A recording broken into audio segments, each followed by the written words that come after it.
জয়গুরু।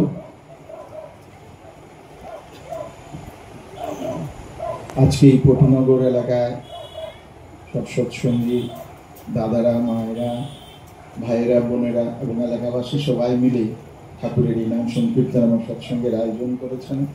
আমি পরম দয়ালের চরণে সবার সর্বাঙ্গীন মঙ্গল প্রার্থনা করি। এত সুন্দর করে শ্রী শ্রী ঠাকুর আসন সাজিয়েছেন, ঠাকুরের এই মণ্ডপ সজ্জা থেকে শুরু করে সব কিছু এত সুন্দরভাবে করেছেন। একটা ভক্তি ভাবের সঞ্চালনা হয়েছে। এতক্ষণ অনিশ ভাই বলেছেন, আমিও প্রসঙ্গটা উত্থাপন না করে পারলাম না। এখানে যতবারই আসি সত্যি আনন্দে মনটা ভরে যায়। ভক্তির কাছে গেলে যেমন মন উদার হয়, সত্যি এখানে আসলে উদার হয়। সবাই ভক্তি ঢেলে দিয়ে ঠাকুরের এই কাজে যোগান দিয়েছেন। আমার একটা কথা মনে পড়ছে, একটা গ্রামে একজন সন্ন্যাসী রাতের বেলা এসে একটা গাছের তলায় সাধনা করত, আবার সূর্য উদয় হলেই সেখান থেকে চলে যেত। সেটা চলতো অনেকদিন। একদিন এক বেদ যে শিকার করল, শিকারী দুপুরবেলা শিকার করতে করতে ক্লান্ত হয়ে ওই গাছের তলায় এসে সে বিশ্রাম করছে।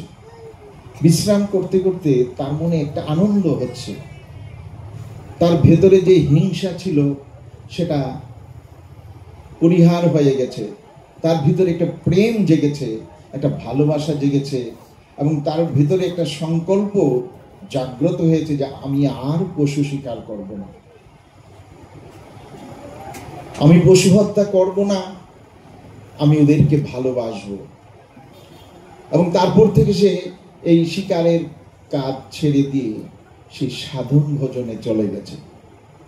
তো পরবর্তী জীবনে দেখা গেছে যে এই যে ভাবটা জাগ্রত হয়েছে, ওই গাছের তলায় রোজ একজন সাধক, একজন সন্ন্যাসী এসে পরমপিতার নাম ধ্যান করত। এই নামের যে প্রভাব, বাতাস, পরিবেশ, সেই হিংসায় মত্ত যে শিকারী, তার ভিতরে প্রেম জাগ্রত হয়ে উঠেছে। ঠাকুরকে যারা ভালোবাসে, ঠাকুরের যারা সেবা করে, ঠাকুরের যারা কাজ করে, সেখানে গেলে মনের মধ্যে প্রেম জাগে, ভক্তি জাগে। এবং এই জন্যই এই সৎসঙ্গে সমবেত হতে হয়। এই সৎসঙ্গটা হচ্ছে স্বর্গভূমি, সৎসঙ্গে স্বর্গবাস। এখানে ভক্তের আগমনে একটা ভক্তি বিচ্ছুরিত হয়। অনুষ্ঠান হয়তো কিছুক্ষণ পরে শেষ হয়ে যাবে, কিন্তু এখানে এই ভাব থেকে যাবে। এই রাস্তা দিয়ে যারা যাবে, এই কাজ দিয়ে যারা যাবে, তাদের ভিতরে সে প্রেম জাগ্রত হবে, ভক্তি জাগ্রত হবে। এখানকার আকাশ বাতাস, গাছপালা, সবকিছু মানুষের মধ্যে সে প্রেম দেবে। আজকে শিক্ষক দিবস। শিক্ষা আমরা লাভ করি প্রতিনিয়ত। আমাদের মা বাবা হচ্ছেন আমাদের প্রধান শিক্ষক, আমার গুরু, আমার আচার্য হচ্ছেন শিক্ষক, আর এরকম ভক্তরা আমার শিক্ষক। তাদের কাছ থেকে শিখি সদাচার, নিষ্ঠা, প্রেম, ভক্তি, এই সব কিছু আমরা নিয়ত শিখি। আর শিখি প্রকৃতির কাছ থেকে। এই প্রকৃতি হচ্ছে বড় শিক্ষক। আমরা একটা কবিতায় পড়েছিলাম যে আকাশ আমায় শিক্ষা দিল উদার হতে ভাইরে, কর্মী হবার মন্ত্র আমি বায়ুর কাছে পাইরে। পাহাড় শিখায় তাহার সমান হই যেন ভাই মৌন মহান, খোলা মাঠের উপদেশে দিল খোলা হই তাইরে। সূর্য আমায় মন্ত্র না দে আপন তেজে জ্বলতে, চাঁদ শেখালো হাসতে মিঠে মধুর কথা বলতে। বিশ্বজুড়া পাঠশালা মোর, সবার আমি ছাত্র, নানান ভাবে নতুন জিনিস শিখছি দিবারাত্র। আমরা এই প্রকৃতির কাছ থেকে, পরিবেশের কাছ থেকে নিয়ত আমরা শিখি। আর প্রকৃত শিক্ষা লাভ করি আমরা গুরুর কাছ থেকে, সদ্গুরুর কাছ থেকে। তিনি হচ্ছেন বিশ্ব শিক্ষক। ওয়ার্ল্ড টিচার পুরুষোত্তম যখন আসেন, তিনি ওয়ার্ল্ড টিচার হয়ে আসেন, সবাইকে তিনি শিক্ষা দান করেন। তার জন্ম মুহূর্ত থেকে তার লীলা সংবরণ পর্যন্ত তিনি শিক্ষা দিতে থাকেন। প্রতি মুহূর্তে ঠাকুরের বাল্যলীলায় আমরা দেখি, আমাদের মতো সবাই যেমন আমরা স্কুলে যাই, ঠাকুরও ছোটবেলায় স্কুলে গেছেন, বই খাতা কলম পেন্সিল নিয়ে মাস্টার মশাইয়ের কাছে শিখবেন। কিন্তু মাস্টার মশাইরা আর বাইরের অন্য ছাত্ররা তো জানে না তিনি যে স্কুলে যাচ্ছেন শিখতে নয়, শিক্ষা দিতে। সেটা বোঝা গেল একদিন ক্লাসে মাস্টার মশাই পড়াচ্ছেন, এক আর একে যোগ করলে কত হয়। সবাইকে বলছেন, সবাই বলছেন এক আর একে যোগ করলে 2 হয়। ঠাকুর বলছেন না, এক আর একে যোগ করলে 1ই হয়। ঠাকুরের ভাবনার সঙ্গে শিক্ষকের ভাবনা মিল হচ্ছে না। শিক্ষক বারবার বলা সত্ত্বেও ঠাকুর তার সিদ্ধান্তে অটল। শিক্ষক মশাই তাকে প্রহার করলেন, তুমি মশকরা করছো আমার সাথে। তিনি অটল রইলেন, এক আর একে 1ই হয়। কিন্তু পরবর্তী জীবনে সেই শিক্ষক মশাই বুঝতে পারলেন অনুকূল চন্দ্রের কথাই সত্যি। কারণ কি, এক এর সঙ্গে আরেক এক যোগ হয় না, কারণ প্রত্যেকটি এক আলাদা। একটা গাছের আম পাতার সঙ্গে আরেকটা পাতার হুবহু মিল নাই, তাহলে যোগ করবেন কি করে? এটা হচ্ছে ঠাকুরের ভাবনা। প্রত্যেকটি মানুষের চেহারা আলাদা, প্রত্যেকটি মানুষের স্বভাব চলন চরিত্র আলাদা। কোনো মানুষের সঙ্গে কারোর যেমন মিল নাই, তার সৃষ্টির প্রতিটি বালুকণা আলাদা, কারোর সঙ্গে কারোর মিল নাই, তাহলে যোগ করবেন কি করে? তাই তিনি বলছেন এক আর একে 1ই হয়।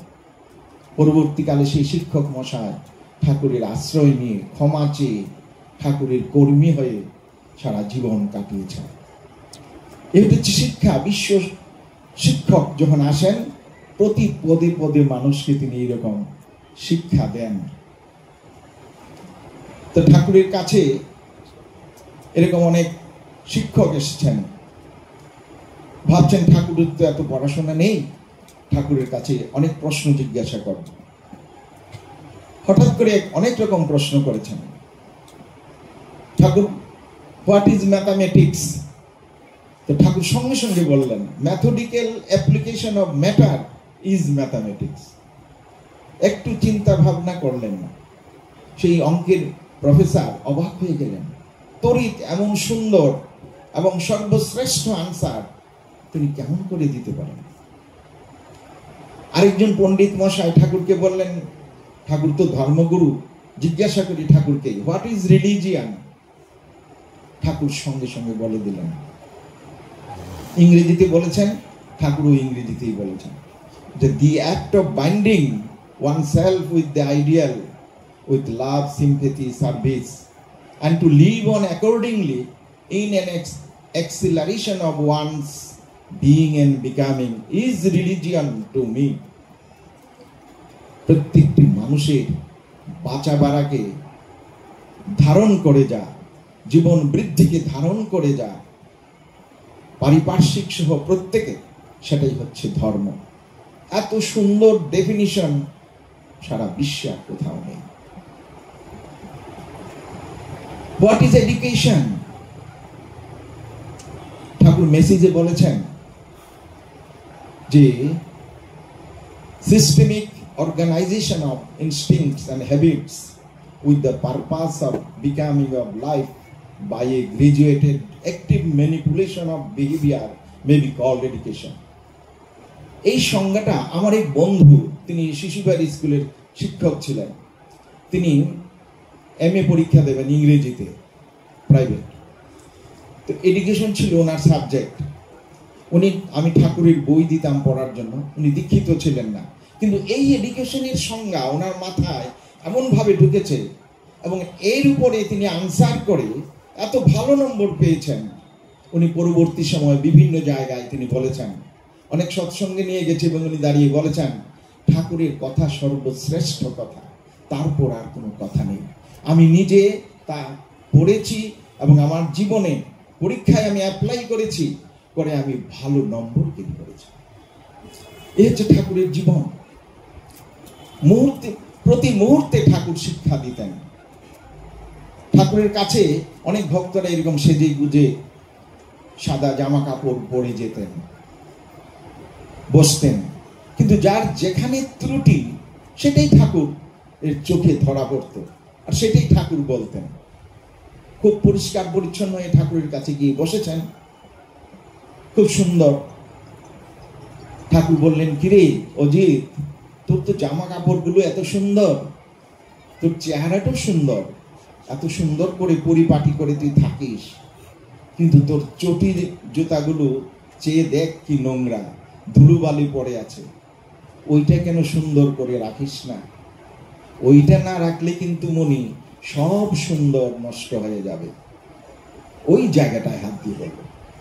আমাদের জীবনে আমরা এরকম বাইরের দিকে অনেক কিছু সাজিয়ে রাখি, পরিপাটি নয় সবটা। তিনি চান সবটা সুনিয়ন্ত্রিত সুন্দর আমাদের জীবনটা যাতে থাকে, এবং এটাই ধর্ম। কাউকে দেখানোর জন্য সজ্জা নয়, ঠাকুরকে দেখানোর জন্য সজ্জা নয়, আচার্যদেবকে দেখানোর জন্য সজ্জা নয়। তিনি আমার ভেতর বাহির সবটা দেখেন। তাই সবসময় নিজেকে মনে করতে হয় আমি ঠাকুরের সামনে আছি। তার বিগ্রহ নয়, তার ফটো নয়, তিনি সবসময় আমার সঙ্গে আছেন। আমি যা ভাববো সুন্দর ভাবনা ভাববো, আমি যেমন চলবো নিখুঁত চলা চলবো, নিখুঁত কাজ করব। ঠাকুর বলছেন, শিক্ষাগুরু থাক না অনেক, শিখো যত পারো। আমরা অনেকের কাছ থেকে অনেক কিছু শিখি, রান্না শিখি, গান শিখি, খেলাধুলা শিখি, সেলাই পুরি শিখি, অনেক কিছু শিখি। যার কাছ থেকে শিখি সেই গুরু। আবার ঠাকুরও গুরু। ঠাকুর আমাদের এই ভাবনাটা পরিষ্কার করে দিলেন যে শিক্ষা গুরু থাক না অনেক, শিখো যত পারো। ইষ্ট গুরু একই, কিন্তু নিষ্ঠা সহ ধরো। ইষ্ট এবং গুরু একজন, যিনি ঈশ্বর, ধারণ পালন সম্বেক সিদ্ধ ব্যক্তিত্ব, যিনি সবার পূরণ করেন, যিনি, তিনি হচ্ছেন ইষ্ট এবং গুরু। তিনি এক। তাকে ধরে যখন আমরা শিক্ষা লাভ করি, তখন সব শিক্ষাগুলি সার্থকতা লাভ করে। আমি কার কাছ থেকে কি শিখবো, কোন জিনিসটা শিখবো, সেটা শিখিয়ে দেন তিনি।